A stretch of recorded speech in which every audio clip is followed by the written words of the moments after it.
Olá, boa noite a todos. Segunda-feira, 21 de fevereiro.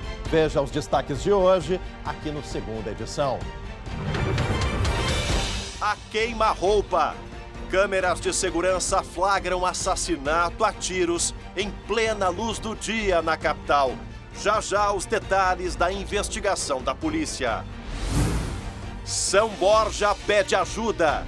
Município e região ardem em meio às queimadas. Saiba como fica a previsão do tempo. Retomada. Veja como foi o primeiro dia de aula na rede estadual. Acabou a moleza para a gurizada, agora é foco total, porque a educação é o melhor caminho. O SBT Rio Grande, Segunda Edição, começa agora e eu te convido. Vem com a gente.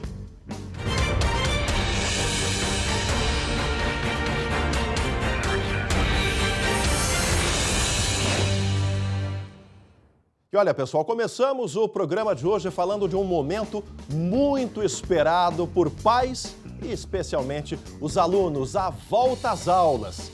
Sim, porque não sou só eu que voltei das férias hoje. Milhares de estudantes retornaram para as salas de aula. Hoje foi dada a largada oficial para o ano letivo na rede pública de todo o Rio Grande do Sul, rede pública estadual. Por isso, vamos para a redação conversar com a Gabi Lerina, que esteve em algumas escolas aqui na capital dos gaúchos e fala para a gente como estava a ansiedade dos estudantes, minha amiga. Boa noite, Gabi. Oi, Chamali. Boa noite para todos que estão nos acompanhando. Sabe o que me chamou a atenção, Chamali? Diga. Foi por causa da máscara, os olhos ficam mais em evidência, né? Sim. Olha, o que eu percebi foi brilho nos olhos que coisa boa. daqueles estudantes, podendo estar retomando as aulas de forma presencial. Foi muito bonito o que eu percebi hoje de tarde, viu, Chamali? Apesar de tudo, apesar da pandemia, aquele brilho nos olhos, muito legal. 750 mil estudantes estão matriculados na rede estadual aqui do Rio Grande do Sul, portanto, e então retomaram hoje o ensino letivo, o ano letivo de 2022. Ainda tem a questão do ensino remoto somente em casos de exceções, com recomendação médica, Chamali. E é claro que foi um dia muito especial para os estudantes, para os professores, para toda a família. Olha só esse registro da nossa reportagem. O dia do reencontro. Senti muita saudade, né, da sala de aula, do espaço da direção, dos professores e dos estudantes, dos colegas, né. Foi muito bom, né, acordar assim já sabendo que as aulas voltariam hoje e que seria mais um ano diferente. E também de fazer planos para o novo ano letivo. Eu acho que vai ser um ano de recuperação, assim, sabe? Acho que a gente vai voltar a estudar mais, a ter mais vontade de estudar. Recuperar tudo do ano passado, que foi online e não deu para aprender muito. Muitas pessoas também não tinham internet, nem computador, nem celular. Em 2022, as aulas na rede estadual serão de forma 100% presencial e sem revezamento de estudantes. Estamos muito felizes de receber os alunos de forma totalmente presencial, né? Como deve ser a educação. Manteremos as orientações sobre a questão do coronavírus e sobre a importância de se vacinarem e se cuidarem com relação aos protocolos. No Colégio Estadual Coronel Afonso Emílio Massô, na região central de Porto Alegre, o desafio também é conseguir manter as medidas de proteção entre os 950 estudantes. Continuar reforçando sempre as questões de segurança sanitárias, né? Uso de máscaras, álcool gel, tentar manter dentro do possível o distanciamento social. Enfim, é difícil daí fazer essa separação, ainda mais quando são crianças, né? Que requerem ainda mais esse contato físico, essa atenção, essa questão emocional. A pandemia também é preocupação para o Sindicato dos Professores das Escolas Estaduais Gaúchas. O retorno às aulas se dá num momento ainda muito delicado da pandemia. Nós encontramos números muito altos de contágio, de adoecimento, de internação. Então, quando você junta essas duas situações, né, uma infraestrutura sucateada e dos riscos oferecidos por uma pandemia, a nossa preocupação, obviamente, ela aumenta. Amanhã, o CEPER Sindicato começa uma caravana para visitar o maior número de escolas públicas do Rio Grande do Sul. A ideia é apontar quais as principais deficiências das instituições de ensino. E nós vamos acompanhar esse trabalho do CEPERS, esse raio-x na rede pública estadual ao longo da semana. Novas reportagens sobre o retorno presencial às salas de aula mesmo com a pandemia. Por isso, o recado vai aqui. Gurizada, protejam-se, usem máscara em sala de aula, evitem as aglomerações. A saudade é grande, a Gabi falou do brilho no olhar. Isso só acontece quando a gente faz o que a gente gosta. É por isso que eu tô aqui hoje, voltei das férias. E olha, falando em férias, quero agradecer para a Lucoma, que junto com toda a nossa equipe manteve os gaúchos bem informados aqui no Segunda Edição. Já, previsão do tempo completa com a Lucoma e também reportagem sobre o incêndio lá na Argentina. Mas o assunto agora, você vai ver uma imagem impressionante e desesperadora. O momento em que uma família pede socorro, porque um bebê se afogou no banho. Acompanhe a reportagem. As imagens angustiantes mostram o desespero desta família. Isabela, de 3 meses, aspirou água durante o banho e se afogou. Os pais tentaram reanimar a menina em casa e, sem sucesso, levaram a filha até este batalhão da Brigada Militar, em Cachoeirinha. Ouvi os gritos da mãe falando que o seu bebê não estava respirando. Eu peguei a criança dos braços dela, né, e dei início à manobra, né, onde eu comecei a fazer a massagem nas costas ali e dando pequenos tapinhas, né, tapas na costa da criança. Os policiais realizaram o procedimento conhecido como manobra de Heimlich, técnica de primeiros socorros utilizada em casos de emergência por asfixia. Em poucos instantes, a criança recuperou os sinais vitais e foi levada para atendimento neste hospital da cidade. Isabela já foi liberada e passa bem. Graças ao treinamento que o nosso pessoal tem da Brigada Militar e a rapidez de raciocínio que o Carlos teve, né, isso acabou salvando a vida da criança. O soldado Carlos dá dicas aos pais. Se não conseguir fazer nenhum tipo de manobra em casa que consiga resolver para desobstruir as vias aéreas, é que procure um auxílio, né, de um profissional ou ligue para os bombeiros, entendeu? Onde peça a primeira orientação por telefone. Mas o principal é dar socorro a essa criança e levando para um posto de saúde, um hospital, alguém qualificado que possa fazer esse tipo de situação. Dicas importantíssimas do soldado Carlos. Parabéns a ele aí que conseguiu salvar esse bebê e tirou essa família da agonia. Isso acontece, né, gente? Infelizmente acontece. Ainda bem que tem a brigada, corpo de bombeiros, socorristas para salvar a vida dos pequenos. Agora atenção, porque um homem ainda não identificado foi morto a tiros em plena luz do dia. Isso aqui em Porto Alegre. Câmeras de segurança flagraram o crime. É o assunto que abre o nosso giro de notícias. Pouco depois do meio-dia, um carro de aplicativo foi fechado por outro veículo em uma rua do bairro Sarandi, na zona norte da capital. O passageiro desceu desesperado, tentando escapar, mas foi atingido por vários disparos. O criminoso levou o celular e uma mochila que estavam com a vítima. O motorista de aplicativo não ficou ferido. Em Ibirubá, no noroeste do estado, um homem invadiu uma gráfica durante a manhã e matou a facadas o gerente da empresa. O assassino tentou fugir e cortou os pulsos antes de ser preso pela Brigada Militar. Segundo a polícia, o agressor estava em surto e não conhecia a vítima. O motivo do crime é investigado. Um caminhão atingiu um prédio comercial desocupado no centro de Santa Maria. Foi no início da tarde, depois que o veículo teve um problema mecânico e começou a descer a rua de ré. O motorista conseguiu desviar de 2 carros antes de jogar o caminhão para cima do prédio e evitar uma tragédia. Ninguém se feriu. Segundo a Defesa Civil, parte da estrutura ficou danificada e o proprietário decidiu demolir o imóvel. Um homem foi flagrado dirigindo bêbado na RS 569, em Palmeira das Missões, no Norte Gaúcho. A polícia foi avisada por outros motoristas que perceberam que o carro andava em zigue-zague. O condutor, de 56 anos, foi pego no teste do bafômetro e detido no último sábado. Mais perto da verdade. Que história é essa? Olha, um sequestro que terminou com a morte de uma mulher lá em São Leopoldo, no Vale dos Sinos, em dezembro do ano passado, mostramos aqui, ganhou um novo capítulo hoje. O delegado do caso, André Serrão, descartou que houve um latrocínio, que é o roubo seguido de morte, e aponta que o alvo não era a vítima fatal, Fernanda Aparecida da Silva, de 31 anos, e sim o companheiro dela, que sobreviveu à ação de bandidos. Um dos criminosos está preso e o outro é investigado. O delegado também explicou que não houve roubo, apesar do carro e dos documentos do casal terem sido levados. Os dois foram abordados pelos criminosos ao comprarem um carro na cidade. O homem conseguiu escapar do veículo em movimento. Já o corpo da companheira foi encontrado no Arroio da Manteiga e tinha marcas de tiros.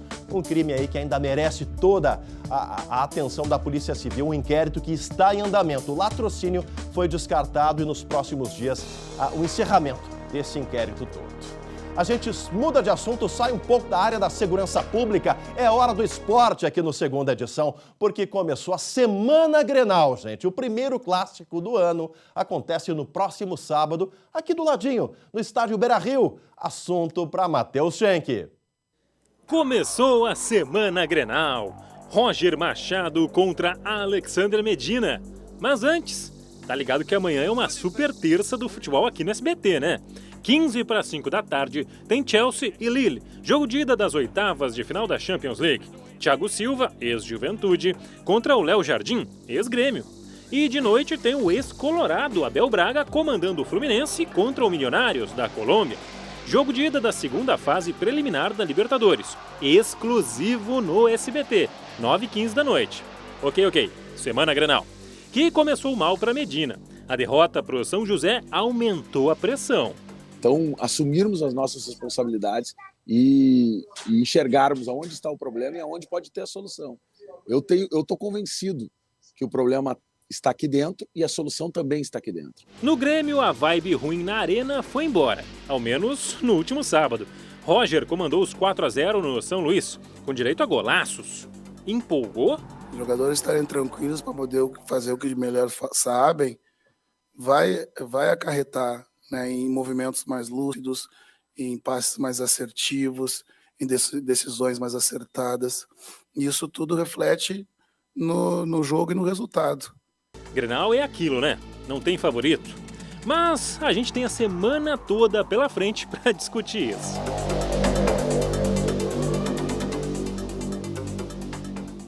É isso aí, uma longa semana de Grenal e amanhã Champions League e Libertadores só aqui no SBT. Ainda hoje, aqui no Segunda Edição, fronteira ardendo em chamas. Queimadas na Argentina deixam cidades gaúchas em alerta. Luciane Coman. Pois é, Chemali, 800 mil hectares já foram consumidos pelo fogo no país vizinho, em Corrientes, e a cidade de São Borja já pediu ajuda do Estado e da União para controlar os focos de incêndio. E o efeito dessas queimadas já chegou aqui em Porto Alegre. Eu conto tudo depois do intervalo.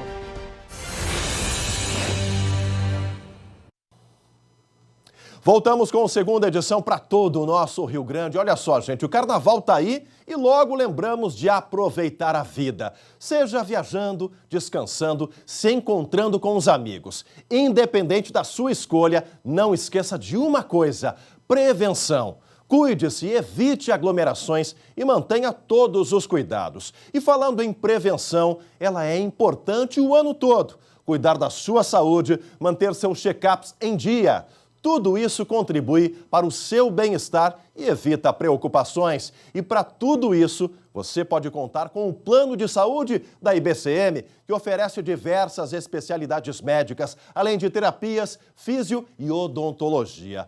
Tudo sem taxa de consultas e de exames e sem mudança de valor conforme a idade. Não deixe a sua saúde para amanhã. Por isso, chame agora no WhatsApp que está aparecendo aqui na tela, que a equipe da IBCM retornará a você. IBCM, o plano de saúde feito para o servidor público municipal e estadual. Olha, gente, a segunda-feira foi de protesto contra o ministro da Educação. Milton Ribeiro passou o dia na capital. Vamos voltar para a redação para conversar com a Gabi Leirina, porque teve manifestação, protesto de quem, minha amiga? Isso, Chemalho, o protesto foi dos estudantes da Universidade Federal do Rio Grande do Sul, da URGS. Entre várias manifestações, eles reclamaram do corte de verbas para a educação e da não exigência do passaporte vacinal para retorno às aulas. Milton Ribeiro inaugurou em Porto Alegre o novo prédio do Instituto de Ciências Básicas da URGS. Depois, o ministro da Educação recebeu, numa cerimônia, o pedido de certificação para que o MEC autorize o repasse de verba federal para 50 escolas gaúchas aderirem ao modelo estadual de ensino cívico-militar. A resposta, Chemali, deve sair ainda neste ano. Aí a passagem do ministro Milton Ribeiro pela capital gaúcha e esse projeto das escolas cívico-militares aqui no estado vai avançar. E a gente vai acompanhar os desdobramentos dessa iniciativa para ver se melhora, né? Se dá um up na educação. Vamos acompanhar e nos próximos dias aí mais detalhes do avanço dessa ideia.